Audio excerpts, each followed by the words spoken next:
noches. Bienvenidos a esta última presentación de la tarde, que va a estar a cargo de José Penalba Salmerón, con un título llamativo: Tartamudez en el instituto, obstáculo o irrelevante. Creo que hay alguna motivación detrás. Tutorizado por Jessica Semitiel. Pepe, cuando tú quieras, puedes empezar.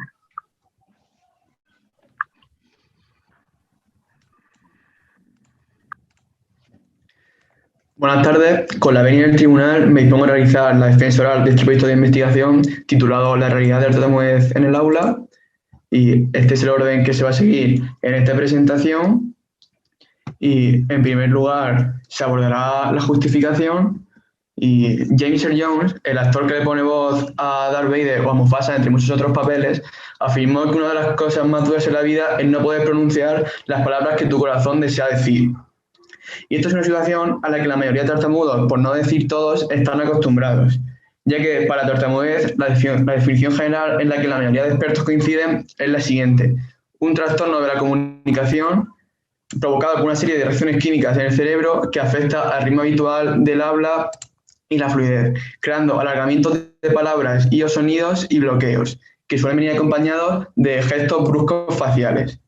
Y además la tartamudez no es tan poco frecuente como se cree, ya que según Medellín, una de las mejores bibliotecas de medicina que existen, aproximadamente el 5% de los niños, uno de cada 20, desarrolla algo de tartamudez durante este periodo. Pero hay un pequeño número de ellos en el que la tartamudez no desaparece, sino que puede llegar a empeorar, que es lo que se conoce como tartamudeo del desarrollo. Y últimamente se ha descubierto que la tartamudez puede ser provocada por lesiones cerebrovasculares o accidentes traumáticos. Y estos son los dos tipos que se conocen como disfonía psicogénica, y son los dos tipos de tartamudez que existen, ya que hay bastantes más. Y la tartamudez no es algo que esté anclado en el pasado, sino que está presente hoy en día, y esto se puede ver a través de una serie de noticias. Yo he seleccionado dos: una de la cadena SER, en la que se da información acerca de la campaña Yo no me callo, que pretende informar acerca de la tartamudez y del bullying que sufren los tartamudos por el simple hecho de ser tartamudos. Y la otra noticia es del periódico El País, en la que se pone la polémica creada en el Parlamento portugués tras la decisión de un partido político de designar como portavoz a una mujer tartamuda, ya que esta requería de más tiempo para sus intervenciones. Y además no hay que olvidar que últimamente se están poniendo muy de moda las noticias que afectan a un colectivo social en particular, ya sea para bien o para mal. Y no hay que olvidar que los tartamudos forman parte de un colectivo social que continuamente se están viendo azotados por escándalos de bullying y acoso escolar. Por lo que se ha planteado el siguiente problema de esta investigación, que es conocer si la tartamudez supone un obstáculo a la hora de desarrollar con normalidad el día a día en el instituto cuando se es un adolescente tartamudo, a través del objetivo general, que pretende conocer si la tartamudez supone un impedimento o un obstáculo a la hora de desarrollar con normalidad los ambientes académico y social en la juventud, a través de dos objetivos específicos. El primero, que pretende recuperar la opinión de los compañeros de clase de los no tartamudos acerca de los posibles problemas que puedan tener. Y el segundo, que pretende preguntar directamente a los tartamudos sobre los problemas que tienen, tanto en el ámbito académico como en el social. En segundo lugar está el marco teórico, que se ha decidido dividir en tres bloques de contenido, ya que los tres abordan aspectos relevantes para esta investigación. El primer bloque es el de historia de la tartamudez, y para la tartamudez se han dado numerosas definiciones, siendo las más conocidas o importantes la de Travis, que considera que es un trastorno nervioso de origen psicológico que afecta al ritmo habitual del habla y la fluidez; o la de Sangorrin, que considera que es un trastorno que dificulta el habla, a pesar de que el individuo sabe exactamente lo que va a decir. Y también se han barajado numerosos factores para explicar la aparición de tartamudez, siendo los más destacados la genética, que está apoyada por Betty Francella, o la psicogenia, apoyada por Coriat.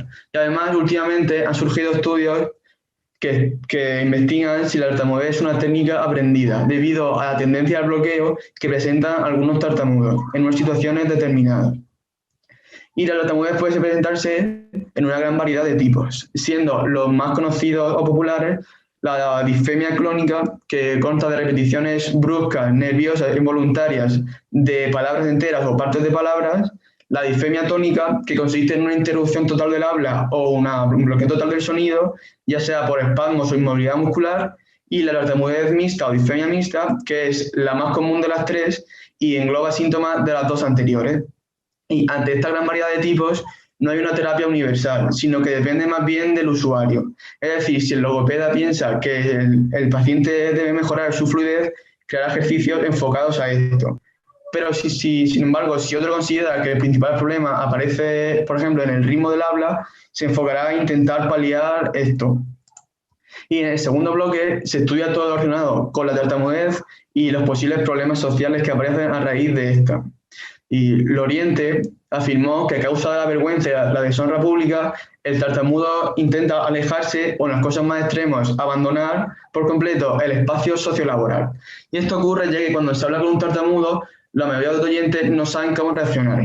La mayoría le ignora cuando habla, otro pequeño grupo les interrumpe y hay otro grupo de ellos en los que puede pedirles que deje de hablar, ya que considera que está perdiendo facultades o está teniendo un ataque. Ante esto, el tartamudo no sabe qué hacer, lo que le genera más tensión y nervios. Y similares consecuencias tiene esto, por ejemplo, en los ámbitos laborales, ya que muchas veces son relegados a falta de empleo, o en el ámbito sentimental, ya que su pareja no los suele considerar como personas normales por tener tartamudez. Y similares consecuencias tiene esto en el ámbito académico, que es el tercer bloque de este marco teórico. Y Tovar afirmó que todos los alumnos tartamudos presentan una serie de problemas psicosociales, siendo la raíz común de todos ellos el de la ansiedad. Dicha ansiedad puede afectar al desarrollo con normalidad de su día a día en el instituto, ya que, por ejemplo, puede hacer que dejen de prestar atención a los profesores que les imparten clase. Y Castejón, además, informa que hay profesores que tienden a ver a sus alumnos tartamudos como personas nerviosas, avergonzadas, acomplejadas, lo que genera inconscientemente un estereotipo sobre ellos. Este estereotipo puede generar una respuesta en los compañeros de clase o incluso en los docentes que les imparten clase, que a veces puede ser negativa, como puede ser el bullying o, si no en casos tan extremos, por lo menos burlas e insultos. Esto genera una serie de sentimientos negativos en el tartamudo, como puede ser frustración, culpabilidad, etcétera, lo que provoca que abandone al máximo, o por lo menos se aleje de su socialización, de modo que la tartamudez quede relegada a un segundo plano y el menor número de gente se dé cuenta. Esto ocurre por la necesidad humana de ser integrado en un grupo y de formar parte de la sociedad, que la tartamudez es muy difícil, ya que los tartamudos han sido, son y serán el blanco de vejaciones hasta que la sociedad no avance en ese sentido. La tercera parte es la metodología, y este proyecto tiene un alcance exploratorio, ya que estudia algo que no ha sido investigado antes en profundidad, en este caso la posible relación entre la tartamudez y el instituto, mediante un enfoque y un método de recogida de datos puramente cualitativo, ya que todos los datos son cualitativos. Y también se han tenido en cuenta una serie de variables, como puede ser la edad de los tartamudos, su curso académico, su grado de disfemia, su relación con sus compañeros de clase no tartamudos y lo que sabían los no tartamudos acerca de esta patología. Y para realizar esta investigación se han seguido una serie de fases.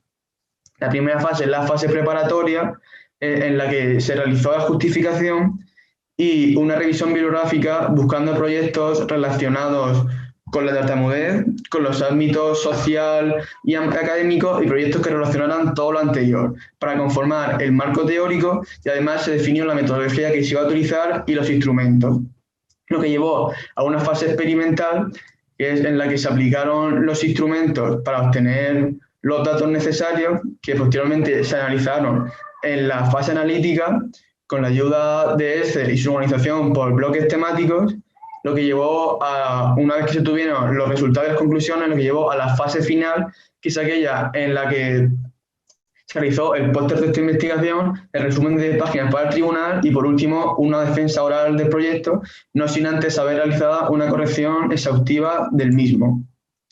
Y los instrumentos que se utilizaron para recoger los datos necesarios fueron tres: una encuesta, un grupo focal y una entrevista.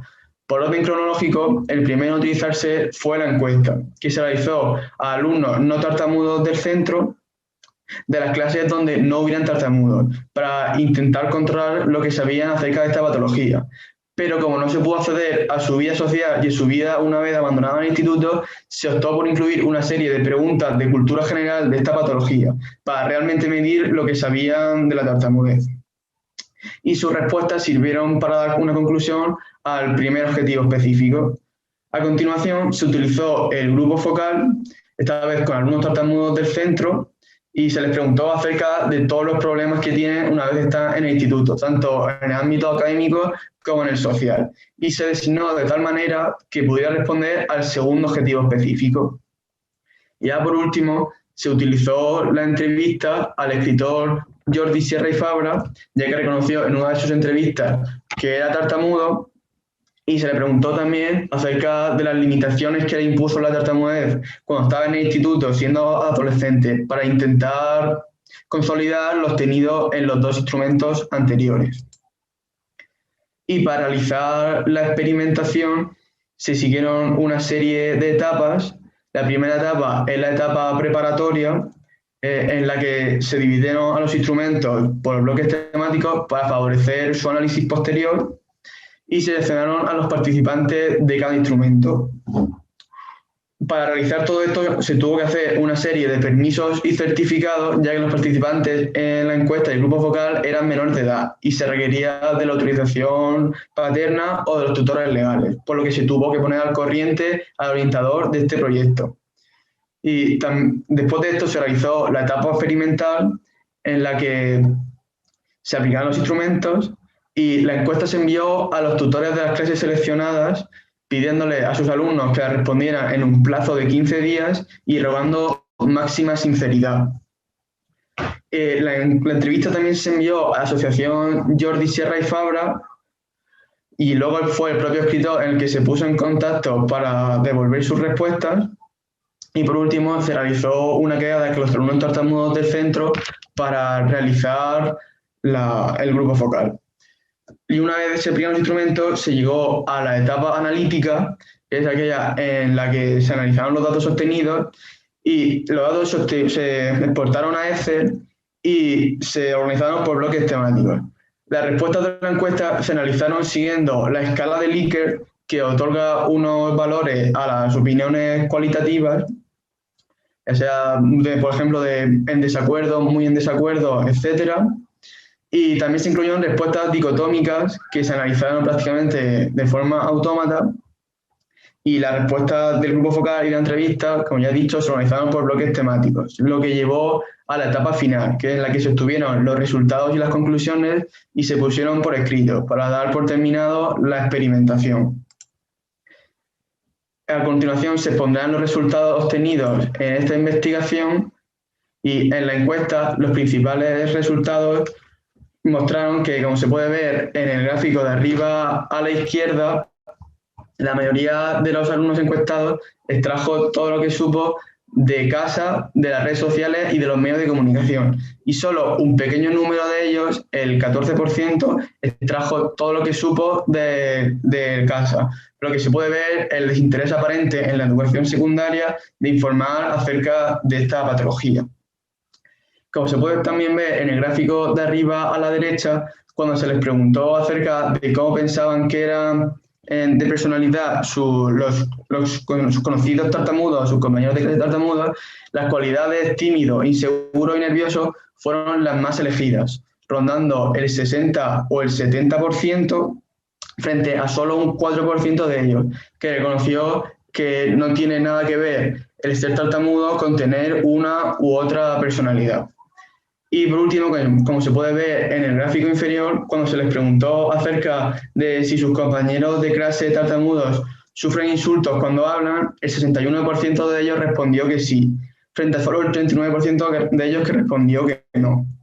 Y antes de mencionar los resultados principales del grupo focal, merece la pena mencionar que la fluidez del tartamudo empeora si esté sometido a situaciones de estrés y nerviosismo. Y como se puede ver en el gráfico de arriba a la izquierda, el instituto, frente a la situación de nerviosismo, como ya he mencionado, y hablar en público, supone el lugar donde su fluidez empeora, por lo que se puede ver que el instituto es una fuente de estrés para ellos. Y cuando se les preguntó acerca de los problemas que podían tener en el ámbito académico por tener tartamudez, la mitad de ellos respondió que no tenían ningún tipo de problema nunca. Y la otra mitad respondió que solo tenían problemas cuando se requería de su habla extensa o de su participación exhaustiva. Ya finalmente, cuando se les preguntó acerca de si la sociedad hacía algo por facilitarles el habla, el 100% de ellos respondió que no, que todo lo contrario, ya que cuando intentan comunicarse, la sociedad les responde con burlas e insultos. Y los resultados principales de la entrevista fueron realmente esperanzadores, ya que, como admite el propio escritor, hubo un gran avance social desde que él era adolescente, puesto que no habían logopedas ni investigaciones exhaustivas cuando él iba al instituto, y actualmente sí que existe, por lo que se puede ver, el avance social, y además él sufrió acoso o bullying escolar por ser tartamudo y no tuvo ninguna institución o lugar o persona al que acudir para recibir ayuda o tratamiento psicológico, por ejemplo, y todo eso actualmente sí existe, por lo que se puede ver el ya reiterado avance social. Ya, por último, mencionó que los principales problemas para un tartamudo aparecen en la etapa académica y social en el instituto, ya que una vez entras en el mercado laboral, todo cambia, puesto que te empiezan a aceptar tal y como eres y las burlas van poco a poco desapareciendo. Y todos estos resultados llevaron a una serie de conclusiones que se expondrán a continuación. La conclusión del primer objetivo específico, que es aquella que preguntó a los no tartamudos acerca de los problemas que podían tener sus compañeros tartamudos, mostró que se piensa que los tartamudos tienen una personalidad muy introvertida y cerrada, en parte motivada por las supuestas burlas e insultos que reciben cuando intentan comunicarse, y además muchos de ellos son obligados a realizar actividades que la tartamudez hace muy difícil, como pueden ser el hablar en público o el participar en clase, debido a las burlas e insultos que reciben. Y la conclusión del segundo objetivo específico, que es aquella que le preguntó directamente a los tartamudos acerca de los problemas que tienen por ser tartamudos en el instituto, en el ámbito académico mostró que no aparecen demasiados problemas solo cuando se requiere de exámenes orales o de una habla extendida, como es en asignaturas como francés, lengua o inglés. Pero, sin embargo, es en el ámbito social en el que sí que reciben las principales limitaciones, ya que cuando hablan reciben burlas e insultos al comunicarse. Y estas dos conclusiones de los objetivos específicos llevaron a la conclusión del objetivo general, que es aquella en la que quería saber si la tartamudez supone un estorbo a la hora de desarrollar con normalidad los ámbitos académico y social cuando se es un adolescente tartamudo. Y se deduce en este proyecto que en el ámbito académico no aparecen demasiados problemas, solamente cuando se requiere de una habla extensa o de una participación exhaustiva. Sin embargo, es en el ámbito social en el que sí que se crean las mayores limitaciones al ser tartamudo, como por ejemplo puede ser a la hora de socializar, hablar en público o participar en clase, como ya se ha mencionado, debido a las vejaciones que reciben cuando intentan comunicarse. Todas estas conclusiones se pueden ver en el gráfico conocido coloquialmente como iceberg de Sheehan, en el que se puede ver todo lo que esconde un tartamudo cuando intenta comunicarse, es decir, la inseguridad, la culpa, la vergüenza, por ejemplo, frente a todo lo que el oyente puede captar, que pueden ser como los bloqueos, las prolongaciones, las repeticiones. Y se expone la bibliografía en la que se ha basado principalmente este proyecto, todos los proyectos relacionados con la tartamudez o los ámbitos académico y social. Y por último, me gustaría agradecer a mi tutora Jessica por el apoyo prestado a esta investigación y por estar siempre ahí disponible cuando lo ha necesitado, ya que sin ella este proyecto no se hubiera podido realizar, a Pedro Peinado por haberme dado la oportunidad de cursar este nuevo tipo de bachiller y por sus maravillosas explicaciones que han servido para aclararme muchas dudas, al orientador del centro, José Manuel Lorenzo, ya que sin su apoyo esta investigación no hubiera podido realizarse, a mis padres por haberme aconsejado y apoyado durante todos estos 2 años y por último al tribunal por haberme escuchado. Y a continuación me pongo a disposición del tribunal para que me hagan las preguntas que consideren pertinentes.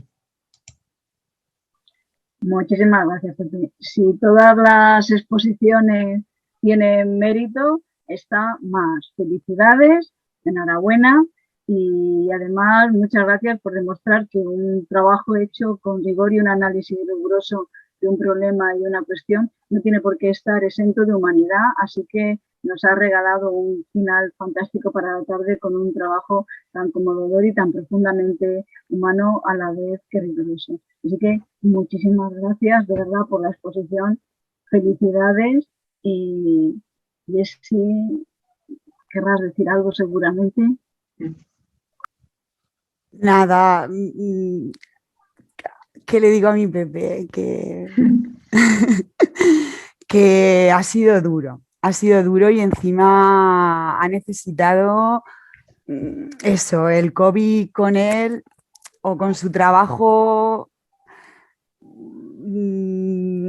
le ha perjudicado, por decirlo de alguna manera, porque no ha podido hacer, en cierta manera, un grupo focal más amplio, no hemos podido coger más participantes, no sé. Él, cuando vio que había muy pocos tartamudos, que era lo normal, en un centro solamente, pues se nos ocurrió también ponernos en contacto bueno, se le ocurrió con el otro centro o también buscar alguna asociación y poder hacer, pero en fin, vino el COVID y quería dejar claro que se podía haber aumentado esta investigación. Que me ha sorprendido, Pepe. Pepe me ha sorprendido muchísimo, muchísimo, muchísimo, de verdad. Lo conocí en segundo, pero en segundo de la ESO o en tercero, no, perdona, a él en tercero de la ESO. Y luego volví otra vez en primero de bachiller. Y para nada creía que me iba a escoger o que iba... Entonces, esa confianza de un alumno que no me esperaba que la tuviera, pues me hizo creer mucho más en él. Y además, como has dicho, Ana, es algo sentimental, algo que si os habéis leído, él no ha querido hacerlo aquí en la presentación y lo veo lógico, pero es muy... Es un proyecto que, como él ha dicho, vale, de alcance o que yo no entiendo, exploratorio, ¿no? Pero con una finalidad y es que se le dé voz a esas personas que él conoce y que, como bien dice en su justificación, ha intentado o ha vivido siempre de personas que le ayudan. Y yo creo que Pepe ha ayudado y además no expone, no ha expuesto todo el análisis, todo el trabajo que lleva, y no me enrollo más, perdonad, pues que había muchas preguntas libres en su encuesta, que tenía que matizar, no había números, no eran porcentajes, tenía que estar ahí pendiente de a ver qué decían, que no. Y bueno, que me ha sorprendido muy, muy gratamente porque no era tan metódico como María. De hecho, ayer él me lo decía, madre mía, me va a colapsar. Digo, no tengan miedo, que cada uno de vosotros sois diferentes y muy buenos. Y me lo ha demostrado, que un poquito más tarde, a lo mejor, que María, pero al final sacaba la metodología, sacaba las conclusiones, sacaba los objetivos, no sé, se ponía. Entonces, muy orgullosa. Y no me enrollo más. Y que lo siento por no haber estado ahí todo lo que debiera. Y ya está. Muchas gracias. Jessy, gracias. Completamente de acuerdo. Un trabajo para leerlo, además de que esta exposición es muy breve y un trabajo que merece la pena leer con detenimiento, como creo que ha hecho el tribunal. Así que, Ana Beatriz, si quieres preguntar algo sobre el trabajo. Sí, Ana, gracias. Bueno, primero felicitaros brevemente a los dos. Me ha gustado mucho el trabajo, el escrito me refiero, y la exposición también me ha gustado mucho. Como vamos mal de tiempo, paso directamente a formularte la pregunta, Pepe, si te parece bien. En el enfoque han mencionado una serie de variables que creo recordar que eran la edad, el curso, el grado de discemia, la relación con los compañeros no tartamudos y alguna más, pero que luego no lo he visto en los resultados. ¿Me podrías explicar esto un poquito más? Sí, porque para analizar los resultados se tuvieron en cuenta esas variables, pensando que iban a aportar a lo mejor una posible diferencia entre ellos, pero luego cuando se estaban analizando los resultados se ha observado que realmente no ofrecían ninguna distinción, por ejemplo, entre cursos académicos. Básicamente, en la encuesta todos los alumnos de diferentes cursos han respondido prácticamente lo mismo, por lo que se ha deducido que el comportamiento en los cursos no cambiaba mucho de uno a otro, sino que era bastante similar. Y lo mismo, por ejemplo, entre tartamudo y tartamudas, ya que ambos, dependiendo si eres, o sea, no depende si eres hombre o mujer para sufrir unas cosas u otras, así que por eso no se ha expuesto, porque no se ha ofrecido ninguna distinción importante en los resultados. Vale, gracias. Gracias a ti, Ana. Juan Carlos. Muy bien, hola Pepe. Gracias por tus gracias. Te echamos mucho de menos en el grupo de teatro y sabes que te queremos mucho. Siempre te hemos querido y te queremos. Me alegra mucho lo bien que has defendido tu proyecto, tu investigación. Creo que es un tema difícil, delicado, pero por supuesto muy interesante. Trabajos como el tuyo, y antes también se ha comentado con la diferencia entre las mujeres deportistas y los hombres, creo que son muy importantes, porque no podemos olvidar ser empáticos y sensibles con este tipo de problemas y de patologías. Y, por supuesto, poder ayudar siempre que podamos cada uno de nosotros. Bueno, Pepe, voy a hacerte una pregunta que creo que no te esperas y que es la siguiente. Has comentado al final un gráfico, como un iceberg, creo que se llamaba iceberg de Sinan o algo así, y me gustaría que me explicase un poquito más porque ha pasado muy rápido la diapositiva. Muchas gracias, Pepe, y enhorabuena. Sí, el iceberg de Sinan fue un gráfico desarrollado por el psicólogo inglés Joseph Sinan, y sí que significaba más o menos para explicar lo que oculta un tartamudo cuando intenta comunicarse, es decir, lo que la sociedad ve y lo que no puede ver. Y se eligió precisamente el iceberg por eso, por la parte visible que tiene, que son lo que los oyentes pueden percibir con facilidad, que son los bloqueos, las alargaciones de sonido, el sufrimiento. Pero también hay una parte bastante importante que, también como se ve en el iceberg, es bastante más grande que lo que se ve, que es todo lo que lleva detrás ciertos tartamudos intentan comunicarse, es decir, la ansiedad, el miedo, las evitaciones, todo eso se esconde y no se puede ver mediante el oyente, pero el tartamudo así lo siente. Y así, precisamente por esto, por su gran utilidad, se ha usado en diversas investigaciones relacionadas con la tartamudez, independientemente, ya no en el ámbito académico como en este, sino en cualquier otra investigación, se utiliza bastante y por eso he decidido que había que incluirlo en esta presentación porque he considerado que era muy importante. Muy bien, máquina. Bueno, Pepe, para no salgarnos, te haré una pregunta. Al final te preguntaré muchas cosas, pero ya te las preguntaré cuando te encuentre por ahí. Después de hacer tu trabajo y en función de tus resultados, al final, ¿qué hay de mito, de los tópicos, de la tartamudez y qué hay de verdad? ¿Tú a qué conclusión has llegado sobre esto? Sí, precisamente en la encuesta se incluye una serie de preguntas sobre los posibles mitos o leyendas que existen de la tartamudez y de hecho en los resultados se abordan principalmente dos grandes mitos. El de, por ejemplo, que se piensa que los tartamudos tienen una personalidad muy cerrada, introvertida, y aquí precisamente se ha confirmado que en el Día de los Albares se piensa que es así, cuando en realidad no es para nada, ya que se demuestra que no tiene nada que ver la personalidad de un tartamudo con tener, personalidad de un tartamudo con tener tartamudez o no. Y también, por ejemplo, un mito que también se ha confirmado es el que no se le da demasiada importancia en el instituto la tartamudez, y aquí también se ha confirmado, como se puede ver en el gráfico que he expuesto en los resultados, acerca de la poca relevancia que tiene esta patología en la educación actual, así que este mito también se ha confirmado, por ejemplo.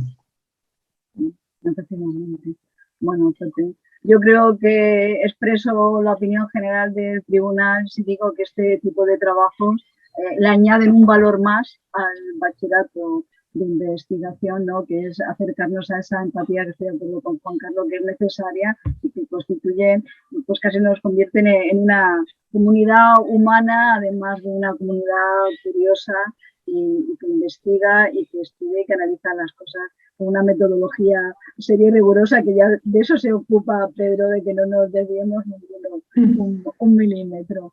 Así que muchas gracias de verdad a los dos, felicidades y felicidades a todos los alumnos y a todos los tutores esta tarde, porque ha sido de verdad una tarde estupenda. Gracias a todos.